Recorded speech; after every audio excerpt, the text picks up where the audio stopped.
Come one, come all, and listen to a tale. We first see the town of Phoenixheart from far overhead. Phoenixheart is a town of prosperity and opportunity, being an economic hub of trade and manufacturing. But the biggest draw to Phoenixheart are its guilds, which have adventurers coming from all around the continent to make a name for themselves. Today, though, the central square of the town is filled with adventurers and civilians alike, all here to celebrate the Three Heroes Festival. The plaza is full of colorful decorations, food stalls, and rides created by Ibis Cogniosis engineers. On the main stage, Faith, the leader of the Service Valoris Guild, is in a colorful outfit and is currently giving an energetic performance with two mirror images of herself as the backup dancers. The people who aren't in the main square are currently flooding in and out of the various shops and bars of the city, the most crowded of which is the Jackal's Den, a bar owned by the Canis Libertas Guild, where a bartender is currently serving drinks. Juliet juggles bottles and glasses into the air to the cheers of the rowdy bar patrons. As she finishes pouring out the drinks and heads out with the tray, she feels a tug on her tail, as a man who has clearly had too much to drink stares at her with a lecherous grin. Before the man gets a chance to follow up with a bad pickup line, Juliet swiftly kicks him in the jaw. Juliet, standing over him with a vicious look in her eyes, simply says two words: "Get out!" as the man sprints out the door to the tavern.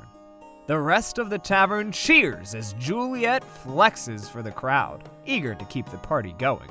At this point, Cass, a tall, tan Aasimar man in a dark fitted suit, walks inside. He is the leader of the Canis Libertas Guild and owner of the Jackal's Den, as well as Juliet's boss for her job as a barmaid and as a spy. Cass thanks her for the intel she found in her last mission, as it was crucial to busting a smuggling ring. Cass goes on to explain that there is a tradition in Phoenixheart to honor adventurers during the festival, and that for her daring spirit that resembles the spirit of the ancient hero Kali, she is going to be awarded one of the Rising Newcomer Awards. Elsewhere in the city, we see a halfling man with dark hair and eyes, and sporting a colorful tattoo sleeve of flowers. His name is Morgan Weaver, and he is a halfling engineer in the Ibis Cogniosis Guild. Currently, he is buying food from every stall in the Phoenixheart Town Square, which is bustling with life and noise from all directions. Morgan is trying to create the perfect brain food by visiting places that one of the three heroes, the elven druid Corwin, liked in Phoenixheart, but instead creates an odd stew-like mixture of festival food. His mother, Susan Weaver, an older halfling woman with a mischievous glint in her eye, asks him how his research is going, as Morgan tries to choke down his brain food, to which Morgan mentions that he's been having difficulty trying to figure out his father's research. Susan mentions to Morgan that the leader of Ibis Cogniosis, Quincy, is currently in his lab, but wanted to present him with the Rising Newcomer Award for his ingenious gun designs, as Morgan leaps up to hug his mother. In a more quiet area of the festival, we see Boondock, currently strumming a guitar and keeping a watchful eye on passers-by. Boondock is an incredibly tall, no-nonsense satyr, currently keeping busy as security at the festival. They are dressed a bit differently than the others, while wearing classic Western fashion sense, including a hat which is tailored for their horns, with a large guntar, a hybrid shotgun, guitar, and maul, strapped on their back. They notice Faith, leader of the Service Valoris, in a bad disguise, sneaking up to them. She has just finished up her stage performance and does not want to be bombarded by fans, as she wears a trench coat and large round sunglasses with a newspaper in front of her face, making psst sounds at Boondock. The disguise might actually work, if not for the fact that Faith is a cotton candy-colored tiefling.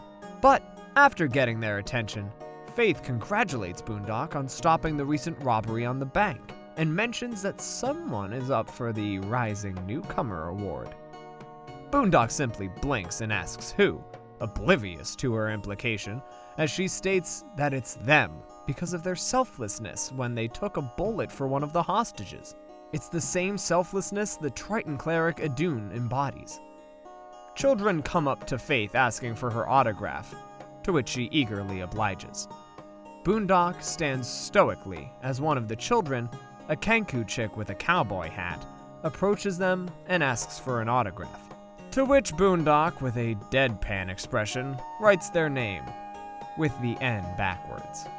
We cut to a little later in the day as the three adventurers are now on the main stage. The crowd cheers as Quincy, a wise old wizard and leader of the Ibis Cogniosis Guild, gives them all medals. Susan yells louder than anyone, "Yeah, Morgan! That's me, boy!" Off to the side of the stage as this ceremony is happening, Cass is smiling, having a conversation with Faith, who is laughing at what he is saying.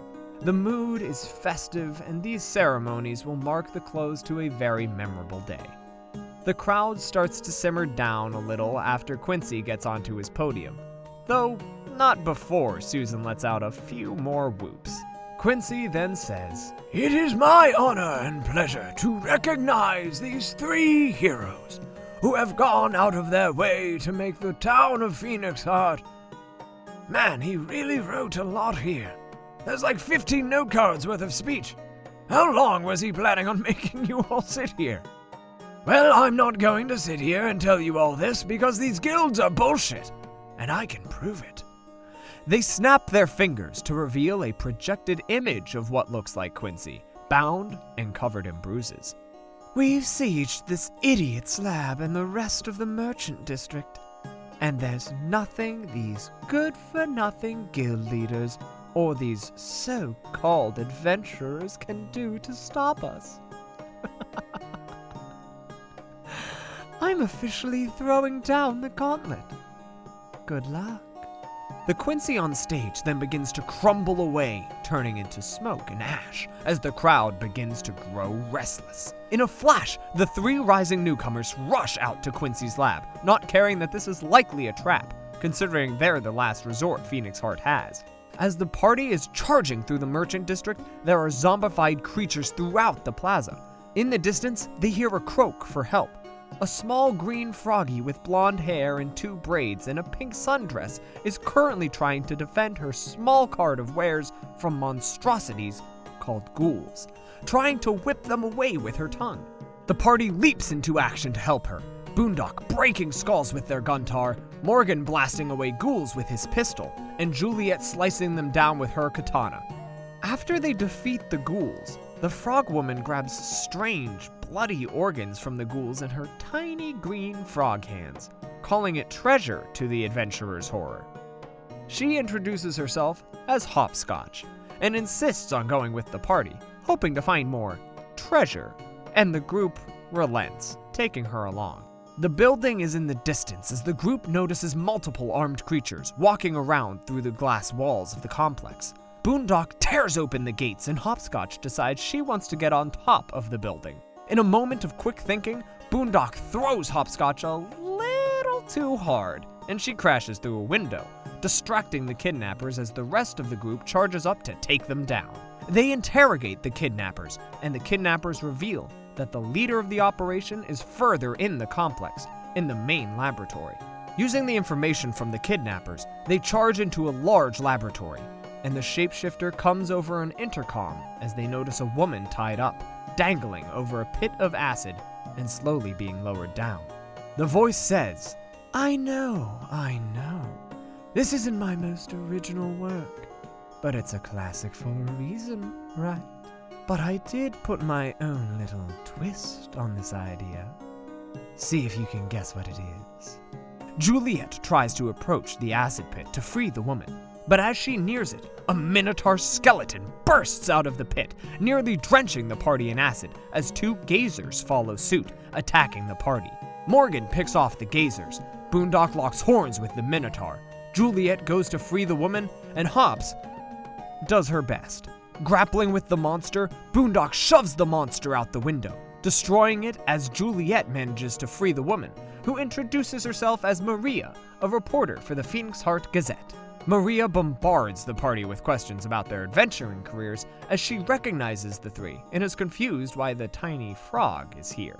The party is annoyed by the questions but realizes the best way to keep her safe is to bring her along for now, as Morgan gives her a gun to defend herself. As they fiddle around with the devices in the lab, they discover a lever to turn one of the platforms into a secret elevator. As the party heads down, they find an expansion to the laboratory, along with a room where it looks like Quincy might be kept hostage. The party tries to head in, but Boondock and Juliet are kept out by an invisible wall they realize is a hallow spell that keeps out fae and fiends, among other things. Boondock tries to charge in again, but is met with no luck, as Morgan realizes he can go inside. Morgan finds Quincy currently holed up inside of this part of the lab, and Quincy looks relieved. As Morgan explains that his friends can't get inside, Quincy drops the hallow field to let Boondock and Juliet in. Once the field drops, the party goes in to get Quincy out when all of a sudden Quincy is shot. The party looks around bewildered to see that Maria is the person who shot him, as her voice slowly changes into the voice of the shapeshifter, thanking the party for letting her kill Quincy. The party is enraged and attacks the shapeshifter, but the shapeshifter practically ignores the party's attempts to wound them, quickly healing off any lasting damage as they drag Quincy's body over to a hidden door, opening it with Quincy's hand.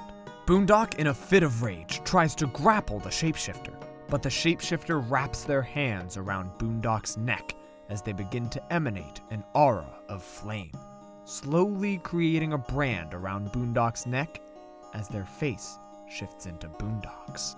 They knock Boondock out after transforming into them. With this parting gift, the shapeshifter tells Morgan to check out what's in the hidden door as they leave the lab. Hops brings back Boondock with a healing lick as Morgan looks inside of the hidden door to find a dark room filled with forbidden necromantic experiments, including a cage that housed a person's soul. Morgan also finds documents detailing the people involved on this forbidden project, including his own father. As Morgan hid away the papers that implicated his father, he brought the rest of the party in to give them the rest of the documents. Searching around the secret laboratory, Boondock also found an animated rope in the experiments and decided to keep it as a pet, teaching it several knots. Hops also found several multicolored snails and decides to keep them safely in her cheek pouches. The party, frustrated with their failure and haunted by the fact that guild members were performing forbidden experiments, patch themselves up and figure out how to explain all of this to the guild leaders. If you want us to keep making more of this content, what helps the best is to like, comment, and subscribe to this channel. Tell us what you think in the comments or hit us up on Instagram or Twitter. Links in the description.